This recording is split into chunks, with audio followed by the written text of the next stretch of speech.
Bismillahirrahmanirrahim. Assalamualaikum warahmatullahi wabarakatuh. Alhamdulillahirrahmanirrahim. Bahudin nasta'in wa ala umuratin yawatin.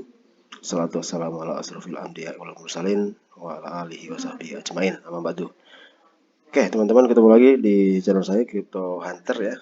Mengingatkan kembali giveaway 50 juta rupiah untuk 5 subscriber beruntung. Saya akan undi setelah kita mencapai 100.000 subscriber ya. Silakan di-share kepada teman-temannya, kepada komunitas dan lain sebagainya, agar bisa memberikan sedikit masukan kepada teman-teman yang sudah atau akan melaksanakan proses investasi di dunia cryptocurrency. Oke, di video ini saya akan sedikit mereview tentang beberapa hal ya. Sudah beberapa hari tidak review kondisi market kripto ya, ada sedikit kejutan ya di beberapa token micin ya. Secara keseluruhan sebetulnya kondisi pasar sekarang lagi cenderung bearish ya. Ada beberapa isu-isu fundamental yang turut ya menyertai bearishnya pasar kripto ya. Kalau kita lihat di sini dalam 24 jam itu Bitcoin sendiri turun 1,5% ya, Ethereum 3,8 dan lain sebagainya ya. Yang menarik Shiba Inu turun sampai dengan 88% ya. 8%, 8,17% ya. Ya, dominasinya masih merah semua. Kita lihat di sini. Ya, kemarin ada beberapa negara yang memberikan kebijakan terkait dengan aturan main dari cryptocurrency, termasuk di Indonesia juga ada beberapa hal ya yang harus kita jadikan sebagai acuan ya, bahwa BI mempertanyakan Bapepti ngurusin tentang cryptocurrency. Artinya Bapepti tidak semestinya melakukan proses regulasi terhadap cryptocurrency ya. Tapi di sisi lain sebetulnya BI juga lagi mencoba untuk membuat sebuah project ya, central bank digital currency ya. Ya, saya kira itu pemahaman atau apa ya? Satu sisi dia melarang atau memberikan warning terhadap penggunaan cryptocurrency, tapi sisi lain dia sedang mengembangkan proses pembuatan digital currency yang sebetulnya dua-duanya itu berdiri di atas blockchain ya. Jadi apa perbedaannya? Ya, saya kira kita harus betul-betul objektif dalam menilai, tidak terpengaruh meskipun datangnya dari pemerintah. Ketika kita tidak menyepakati ya boleh-boleh saja dong. Sebagai negara demokrasi saya kira perlu untuk belajar dan mengedukasi diri kita sendiri dengan asupan-asupan informasi yang juga tentu objektif ya. Mungkin saya tendensinya subjektif karena saya bermain di cryptocurrency, tapi ketika kita harus memposisikan diri sebagai pengamat yang objektif, sebetulnya tidak ada aturan yang dilanggar pada proses kegiatan dari cryptocurrency itu sendiri. Kemudian satu sisi sebetulnya ketika kita berbicara resiko, yang dalihnya katanya resikonya besar, tidak ada underlying dan lain sebagainya. Itu salah satu hal yang mungkin harus kita dalami ya. Kalau kita berbicara underlying secara sempitnya, arti sempitnya memang tidak ada, tapi kalau teman-teman mengamati ya perjalanan dari cryptocurrency selama ini dari tahun 2009-an seperti itu ya sampai dengan sekarang, kemudian ada mekanisme sistem blockchain, pencatatan dan lain sebagainya, itu sudah cukup membuktikan bahwa di era digitalisasi seperti sekarang itu underlying tidak hanya bisa kita nampakkan secara fisiknya saja, tapi apa yang kita lakukan pada proses aktivitas digital itu bisa dikatakan sebagai underlying ya. Oke, itu dia ceramah singkat dari saya. Oke, yang pertama saya akan mereview tentang Buff Doge dulu, karena saya tertarik dengan token-token micin ya. Jadi di Buff Doge itu ada informasi yang menyebutkan bahwa dalam waktu dekat ya Buff Doge akan listing di salah satu top 10 exchange di dunia ya. Top 10 exchange apa ya, setahu saya mungkin kalau top 10 itu coba kita lihat. Oke, ini dia, ada Binance, Get.io, Crypto, Bitfinex, Huobi, KuCoin, Kraken. Oh sorry, bukan top 10, tapi salah satu exchange yang ada di dunia ya, yang juga merupakan exchange besar ya, karena kemarin ada beberapa temuan, ada transfer dari developer Buff Doge ke salah satu wallet dari exchange tersebut yang diindikasikan adalah fee atas listingnya Buff Doge di exchange tersebut ya. Nanti kita lihat lah kira-kira dia akan listing di mana.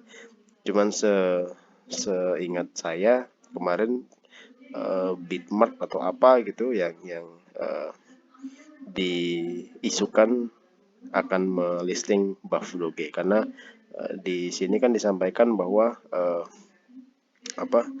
dia ada di 100 besar dari exchange yang ada di dunia gitu kan. Tapi kalau menurut versinya cryptocurrency ini di CoinMarketCap itu 100 besarnya banyak sekali ya. Nah, kita tidak bisa prediksi. Cuman kemarin ada yang menyebutkan itu Bitmart ya. Bitmart ini memang salah satu exchange terbesar yang reputasinya sudah tidak diragukan lagi ya kalau kalau kita berbicara exchange level dunia ya. Kita tunggu saja itu berita baiknya dari Buff Doge, artinya selain dia sudah on board untuk certik audit ya, kemudian juga listing ya, rencana listing, kemudian juga ada beberapa project yang lain ya seperti NFT dan lain sebagainya yang itu juga bisa dijadikan sebagai kekuatan ya. Komunitasnya Buff Doge Army saya kira cukup solid ya dengan ratusan ribu holder sekarang. Kita lihat 132.000 lebih ya holder dengan jumlah token yang terbatas seperti ini. Hanya 1.000 triliun saya kira kalau didistribusikan ke 132.000 lebih cukup kuat untuk menahan gempuran dari para founder dari si Buff Doge. Itu yang pertama berkaitan dengan Buff Dogecoin. Terus yang kedua kemarin itu Baby Bali. Baby Bali, coba kita cek Baby Bali. Saya masih hold Baby Bali dan Buff Doge ya. Teman-teman kalau sudah lepas ya silakan, nggak apa-apa. Kalau mau masuk lagi ya cari momentum yang bagus gitu ya. Sekarang Buff Doge, Baby Bali lagi turun ya. Hari ini lagi turun, ini selama 1 minggu juga turun ya. Ini momentum buat teman-teman untuk mencoba masuk lagi di Baby Bali ya. Gunakan uang dingin ya, jangan sampai gunakan uang yang digunakan untuk kebutuhan sehari-hari. Karena Baby Bali ini skemanya dia unik ya. Skemanya unik, dia slippage-nya atau teksnya itu digedein di PancakeSwap ya. Jadi kalau kita sudah beli otomatis susah untuk menjualnya karena ada intervensi dari developer yang sebetulnya niatnya baik. Niatnya adalah untuk mencapai Rp1 per token dengan akselerasi yang cukup cepat gitu ya. Artinya selama 1 tahun ke depan ya mereka menargetkan sebelum 2022 berakhir itu bisa Rp1 per token Baby Bali ya, dengan segala macam project realnya, kemudian dengan segala macam intervensi dalam jual beli di PancakeSwap. Saya kira kita sebagai pelaku di dunia kripto harus memahami dulu sebelum memutuskan untuk membeli. Saya sendiri kemarin sudah take profit 50% ketika harganya ada di tengah-tengah kemarin. Kemudian dia turun, saya masih menyimpan 50% dan saya akan hold terus sampai sampai targetnya mungkin tercapai atau sampai target saya pribadi tercapai. Saya kira itu pikiran dari subjektivitas dari si holder ya. Silahkan teman-teman lakukan kalkulasi sendiri terhadap Baby Balinya. Oke, masih di PancakeSwap ya marketnya.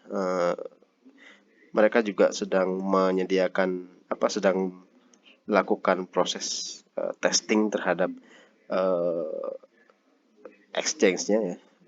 Cryptonesia. Ya kalau nggak salah Cryptonesia gitu. Untuk menggantikan FGB jual belinya. Jadi nanti selain di PancakeSwap teman-teman bisa jual belinya di Cryptonesia. Cryptonesia ini adalah project developnya dari Baby Bali ya. Ya, mudah-mudahan ini bisa menjawab semua kekhawatiran kita tentang Baby Bali dengan intervensi dari developernya gitu kan. Yang sebetulnya pada prinsipnya baik, tapi bagi sebagian holder atau sebagian trader itu sangat menyusahkan karena ketika kita ingin menjual slippage-nya besar sekali, teksnya besar gitu kan. Ya, otomatis tidak ada pilihan lain kecuali hold gitu kan. Tapi satu sisi dengan kondisi yang seperti itu ketika kita riset dan mengetahui duluan apakah calon buyer ini, calon holder Baby Bali atau calon pembeli tokennya itu mau masuk dengan kondisi yang seperti itu atau tidak gitu kan. Jadi satu sisi sebenarnya kekuatan untuk menahan holder lebih lama lagi memegang tokennya, tapi sisi lain itu menjadi kekhawatiran buat para eh, investor baru yang konservatif tentunya memilih untuk wait and see dulu sebelum mereka masuk. Gitu. Kalau dilepas ya otomatis nanti marketnya atau grafiknya bisa down parah gitu. Pasti karena itu tadi karena mayoritas dari holder lama itu sudah untung ribuan persen dan mereka gatel sekali untuk coba take profit. Tapi karena tersandung oleh teks yang besar ya otomatis hold dulu sampai mereka menjanjikan ketika kriptonesianya sudah beroperasi, maka slippage-nya, teksnya yang di PancakeSwap ya itu diturunkan, dinormalkan ke ya 10 sampai 18% lah gitu. Kita coba lihat saja proyeknya, kemudian jangka panjang Baby Bali seperti apa ya. Sama dengan token-token lainnya ya, terutama token-token buatan Indonesia. Kita tetap support dari produk-produk Indonesia ya. Cintailah produk-produk Indonesia. Ya, sambil juga melakukan riset. Ketika produk yang kita cintai ini tidak menjanjikan apa-apa ya, silahkan keluar dan cari produk-produk sejenis yang bisa memberikan harapan kepada teman-teman. Ya, demikian yang bisa saya sampaikan. Terima kasih. Assalamualaikum warahmatullahi wabarakatuh.